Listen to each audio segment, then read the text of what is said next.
Today, we explore the life and legacy of Aileen Wuornos, a figure whose story has fascinated and unsettled the world for decades.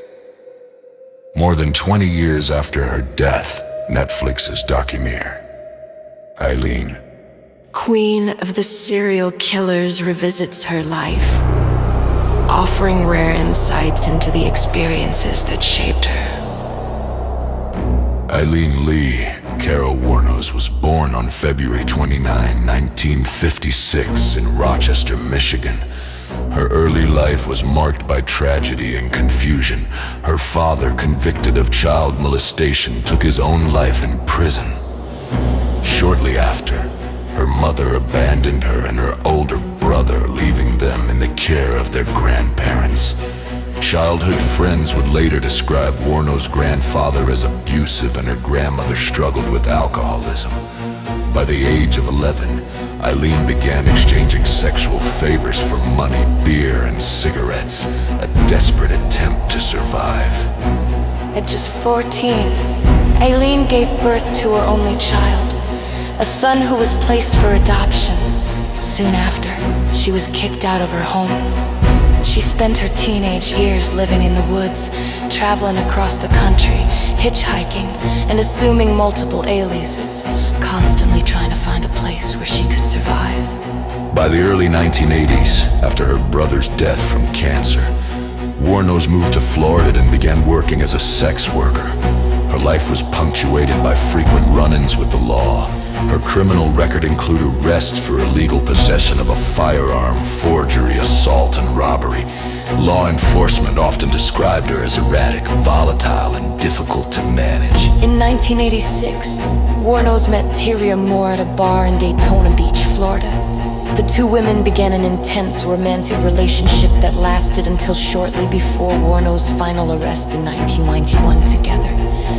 They also sold stolen goods at Florida pawn shops, a fact that would later become crucial in the investigation of Wuornos' crimes. From late 1989 through 1990, Central Florida became the scene of a terrifying series of crimes.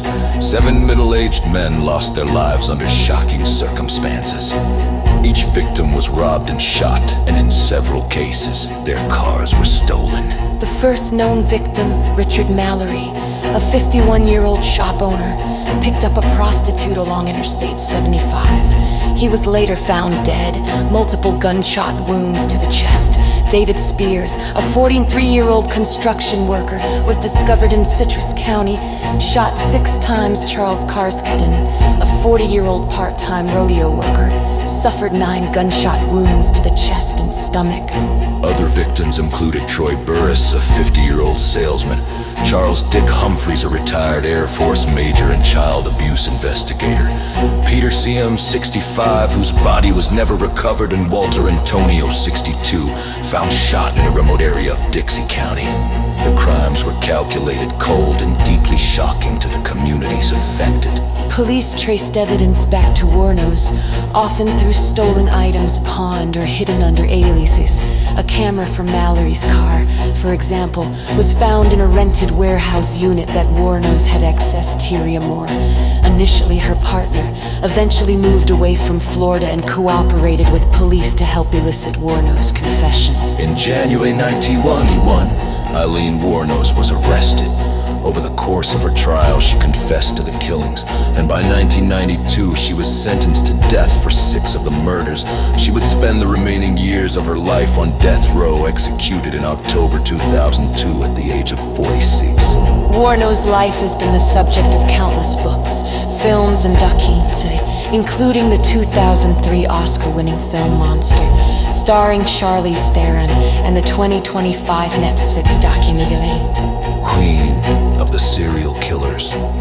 These portrayals continue to explore the complex, tragic life of a woman whose story is a chilling reminder of how childhood trauma, societal neglect, and desperate circumstances can intersect in ways that are both shocking and compelling.